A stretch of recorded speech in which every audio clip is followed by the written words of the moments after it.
কলকাতা পুলিশের কনস্টেবল পদে নিয়োগের লিখিত পরীক্ষায় সফল পরীক্ষার্থীদের জন্য মক ইন্টারভিউয়ের ব্যবস্থা করল মালদা জেলা পুলিশ। শনিবার এমনই অভিনব উদ্যোগ চোখে পড়ল মালদা পুলিশ লাইন ময়দানে। সেখানে মক ইন্টারভিউ বোর্ডে বসে পরীক্ষার্থীদের মক ইন্টারভিউ নিলেন খোদ জেলা পুলিশের ডিএসপি আইন শৃঙ্খলা আজহার উদ্দিন। তিনি ভুল ত্রুটি শুধরে দিলেন পরীক্ষার্থীদের। কলকাতা পুলিশের কনস্টেবল পদের ইন্টারভিউয়ে সম্ভাব্য কী ধরনের প্রশ্ন জিজ্ঞাসা করা হতে পারে, তার কি উত্তর হতে পারে ইত্যাদি উপায় বাতলে দেন তিনি। কলকাতা পুলিশ কনস্টেবল এবং লেডি কনস্টেবলে যারা পার্সেন্টেজে চান্স পেয়েছে এবং যাদের ইন্টারভিউর সামনে আছে তাদের আমরা একটা মক ইন্টারভিউর প্র্যাকটিস এখানে ব্যবস্থা করেছি এবং তারা এখানে অ্যাপিয়ার করছে, তাদের আমরা নিচ্ছি ইন্টারভিউ। আমরা এর আগেও ওয়েস্ট বেঙ্গল পুলিশের কনস্টেবলের জন্য প্র্যাকটিস করিয়েছিলাম, যেখানে প্রায় 70টির মতো ছেলে এবং মেয়ে তারা চাকরি পেয়েছে, এবং সাব ইন্সপেক্টর লেভেলে আমরা 40 জনের মতো প্র্যাকটিস করেছিলাম, যেখানে 32 জনের মধ্যে চাকরি পেয়েছে।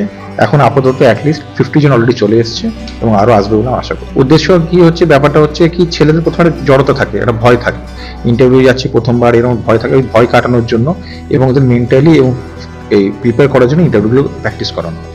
কলকাতা পুলিশের কনস্টেবল পদে নিয়োগের ইন্টারভিউয়ের প্রাক্কালে জেলা পুলিশের কাছে মক ইন্টারভিউ পেয়ে ভীষণ খুশি হয় লিখিত পরীক্ষায় সফল পরীক্ষার্থীরা।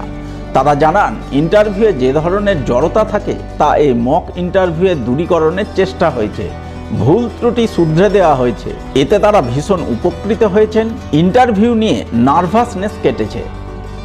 আমার খুব নিজস্ব যেসব দুর্বলতাগুলো আছে সেগুলো আমি কাটিয়ে উঠতে পারছি এবং এতে আমার খুব পরবর্তী যেটা আমার ইন্টারভিউ থাকবে সেটা আমি খুব ভালো করে দিতে পারবো। স্যার খুবই ভালো, স্যারদের যে এত সুন্দর ব্যবহার, বিনম্র ব্যবহার এবং এভাবে করে যে স্যাররা সত্যি এভাবে আয়োজন করবে আমি আগে জানতাম না, আর এটা দেখে আমার খুব ভালো লাগছে। স্যার আশা করি স্যাররা যেভাবে ডিসিপ্লিন নিয়ে করছেন আর আমরা যেভাবে দিচ্ছি সেটা মনে হয় আমাদের পরবর্তী ইন্টারভিউতে আমরা সাফল্য অর্জন করতে পারবো। আমরা অনেকটাই উপকৃত হবে, কিরকম প্রশ্ন হবে, কিভাবে তা দিতে হবে সেটা সবকিছু আমাদের স্যার বলে দেবেন এবং আমরা এতে অনেক উপকৃত হব। এতে আমরা খুব কনফিডেন্ট পাবো এবং মনে হচ্ছে অনেকটা নার্ভাসটা দূর হয়ে যাবে। বাবা সামান্য দিনমজুর, পরিবারের অবস্থা নুন আনতে পান্তা ফুরোয়। এমনই এক হতদরিদ্র পরিবারের ছেলে ট্যালেন্ট সার্চ পরীক্ষায় রাজ্যে প্রথম স্থান অর্জন করে নজর কাড়ল সকলের। মেধাবী সেই ছেলের নাম মোহাম্মদ এহসান, বাড়ি মালদার হরিশ্চন্দ্রপুর থানার মহেন্দ্রপুর গ্রামে। বাবার নাম রবিউল ইসলাম, তিনি পেশায় এক সামান্য দিনমজুর, অন্যের পাটের গোডাউনে দড়ি পাকানোর কাজ করেন। আর এই কাজ করেই তিনি সংসার চালিয়ে 2 ছেলে 1 মেয়েকে পড়াশোনা করাচ্ছেন।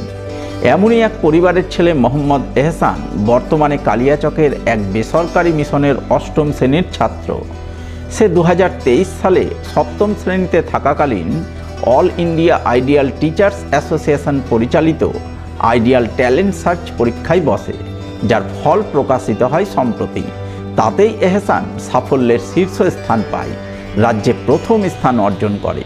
এই খবর জানাজানি হতেই মেধাবী এহসানকে দেখতে তার বাড়ি ছুটে যান পাড়া প্রতিবেশী থেকে শুরু করে স্থানীয় জনপ্রতিনিধিরা। তারা সকলেই মেধাবী এহসানকে বাহবা জানান, তাকে সংবর্ধনা শুভেচ্ছা জ্ঞাপন করেন। সেই সঙ্গে দুস্থ পরিবারের মেধাবী ছেলে এহসানের পড়াশোনা চালিয়ে যাওয়ার জন্য সরকারি সাহায্য সহযোগিতার আবেদন জানান সকলেই। আজকে যে আমরা এখানে ছুটে এসেছি, এই মোহাম্মদ এহসান যে অভাবনীয় একটা ফল করেছে পুরো পশ্চিমবঙ্গে, তাই আগামী দিনে এরকম ছেলে আমাদের সমাজ তথা দেশের ভবিষ্যতের জন্য এইসব ছেলে কিন্তু তৈরি হচ্ছে আগামী দিনে। এবং তার আজকে আমরা এখানে এসে যা তার বাড়ির অবস্থা দেখলাম, সেই একটি মাত্র মাটির ঘর, তার বাবা একজন পাটের যে জুটের যে ফ্যাক্টরিগুলো হয় সেখানে দিনমজুরের কাজ করে। তো এইরকম একটা কি বলবো, আর্থিক যে অনটন এই পরিবারের কিন্তু যা দেখতে পাচ্ছি যে তার বাবার সেই মতো সামর্থ্য নেই যে তাকে উচ্চশিক্ষায় শিক্ষিত করবে।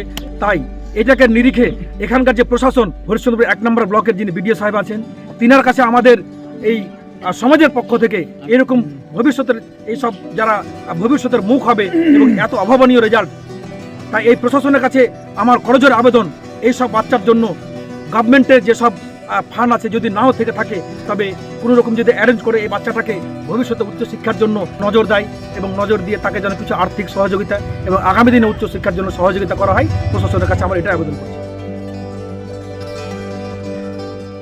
অন্যদিকে all India recruitment civil engineering পরীক্ষায় 146 নম্বর র্যাঙ্ক করে রাজ্যে দ্বিতীয় স্থান পেয়ে সকলের নজর কাড়লেন পুরাতন মালদার এক যুবক। ওই যুবকের নাম বিদ্যুৎ হালদার। বাড়ি পুরাতন মালদা পৌরসভার 15 নম্বর ওয়ার্ডের মঙ্গলবাড়ি আদর্শপল্লী এলাকায়। বাবা বিশ্বজিৎ হালদার পেশায় একজন স্বর্ণ ব্যবসায়ী, মা যমুনা দেবী সাধারণ গৃহবধূ। ওই পরিবারের ছেলে বিদ্যুৎ মালদা জিলা স্কুল থেকে মাধ্যমিক এবং অক্রুরমণি করোনেশন ইনস্টিটিউশন থেকে উচ্চ মাধ্যমিক পাস করে উচ্চশিক্ষার জন্য যাদবপুর বিশ্ববিদ্যালয়ে ভর্তি হন। সেখান থেকে তিনি বিটেক করে গত বছর all India recruitment civil engineering পরীক্ষায় বসেন এবং পরীক্ষার ফলাফলে রীতিমতো বাজিমাত করেন। দেশের মধ্যে 146 নম্বর র্যাঙ্ক করে রাজ্যে দ্বিতীয় স্থান পেয়ে সকলের নজর কাড়েন। এক্সপেক্ট করেছিলাম হয়তো শুরুতে, কিন্তু যেহেতু আমি ছিলাম না সেহেতু সেটা হয়ে ওঠেনি। এখন খুবই ভালো লাগছে। সবারই একটা ইচ্ছা থাকে যে কখনো না কখনো যেন এরকম একটা জিনিস হয়, আজকে সেটা হচ্ছে, তো আমি খুবই খুশি সেই জন্য। এখন অবধি তো আমার এটাই ইচ্ছা ছিল, ইঞ্জিনিয়ারিং সার্ভিসটা আইএএস অফিসার হওয়াটাই আমার উদ্দেশ্য ছিল। সেকেন্ড ইয়ার কলেজের টাইম থেকে আমি যাদবপুর ইউনিভার্সিটি থেকে পড়াশোনা করেছি। এখন অবধি আর ফিউচারে কোনো সেরকম প্ল্যান নেই, কিন্তু ফিউচারে আমি সিভিল সার্ভিসের কথা ভাবতে পারি। অবশ্যই এখানে পুরো ফ্যামিলির অবদান প্রচণ্ড বেশি, কারণ কলেজ থেকে শুরু করে অনেকগুলো পরীক্ষা দিয়েছি। সেই কলেজ টাইম থেকে স্টার্ট করে সেগুলোতে অনেক পরীক্ষায় ব্যর্থতা হয়েছে, পরস্পর প্রচুর ব্যর্থতা। মোটামুটি একটা টাইম এসেছিল যখন অল ইন্ডিয়াতে যত এক্সাম হচ্ছে আমি সব পরীক্ষা দিয়েছি, কিন্তু কোনোটাতেই সাফল্য পাচ্ছিলাম না। তারপরে যখন পাওয়া শুরু করলাম, তারপরে যতগুলো পরীক্ষা দিয়েছি সব কিছু ক্লিয়ার হয়েছে। বলতে পারি যে মোটামুটি 10টার বেশি গভর্নমেন্ট জব আমার সিলেকশন হয়েছে এই রিসেন্ট 1-2 বছরের মধ্যে। এই খবর জানতে পেরেই শনিবার বিদ্যুতের বাড়ি গিয়ে তাকে সংবর্ধনা ও শুভেচ্ছা জানিয়ে তার উজ্জ্বল ভবিষ্যৎ কামনা করেন পুরাতন মালদা পৌরসভার ভাইস চেয়ারম্যান শফিকুল ইসলাম। বিগত বছর যে আমাদের ইএসসির যে অল ইন্ডিয়ার এক্সাম হয়েছিল, তাতে আমাদের ওল্ড মালদা পৌরসভা, পশ্চিমবাংলা তথা মালদা জেলা এবং ওল্ড মালদা পৌরসভা 15 নম্বর বাড়ি বিদ্যুৎ হালদার ভাই, ও পশ্চিমবাংলা রাজ্য হিসাবে পশ্চিমবাংলায় দ্বিতীয় র্যাঙ্ক করেছে। তো রেজাল্টটা বিগত বছর 2023-এর এন্ডে হয়েছিল। দেন ও তো ছিল না মালদায়। আমরা খোঁজ খবর রাখি যে কবে মালদায় ফিরবে। আজকে সকালে মালদায় ফিরেছে, তাই আজকের বাড়িতে আমরা একটু মিষ্টিমুখ করানোর জন্য এবং তাকে সম্বর্ধনা দেওয়ার জন্য তথা ওল্ড মালদা পৌরসভা সমেত আমাদের মালদা জেলা পশ্চিমবাংলার গর্ব ভাই বিদ্যুৎ, সে ওর জীবন অনেক বড় হোক।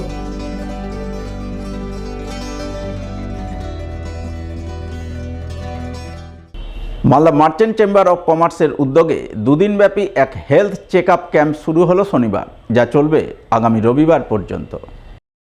এদিন মালদা মার্চেন্টের সাঁকোপাড়া বাণিজ্য ভবনে হেলথ চেক আপ ক্যাম্প শুরু হয়। ক্যাম্পে দুর্গাপুর মিশন হাসপাতাল এবং দীপিকা আই কেয়ার হাসপাতালের চিকিৎসকরা বিনামূল্যে সাধারণ মানুষের হার্ট ও আই চেক আপ করেন, সুস্থ থাকার জন্য তাদের সুপরামর্শ দেন। দ্য মিশন হসপিটাল ও ডিভিড আই কেয়ার হসপিটালের পরিচালনায় আজকে এবং কালকে 13 এবং 14 তারিখ শনিবার এবং রোববার বিনামূল্যে স্বাস্থ্য পরীক্ষা শিবিরের আমরা আয়োজন করেছি। Malda merchant chamber of commerce সমস্ত ব্যবসায়ী এবং আপামর জনসাধারণকে আবেদন করছে যে আজ এবং কাল সবাই আপনারা আসুন, আমরা পরিষেবা দেওয়ার চেষ্টা করছি বিনামূল্যে। আমরা আশা করব, এর আগের বছরও খুব ভালোভাবে আমরা ক্যাম্প করতে পেরেছিলাম, এবছরও আমরা চেষ্টা করছি ভালোভাবে ক্যাম্প করার। তো আমরা আশা করব 3000 যারা পেশেন্ট যারা দেখাতে আসবেন তাদেরকে আমরা সুষ্ঠুভাবে দেখাতে পারবো।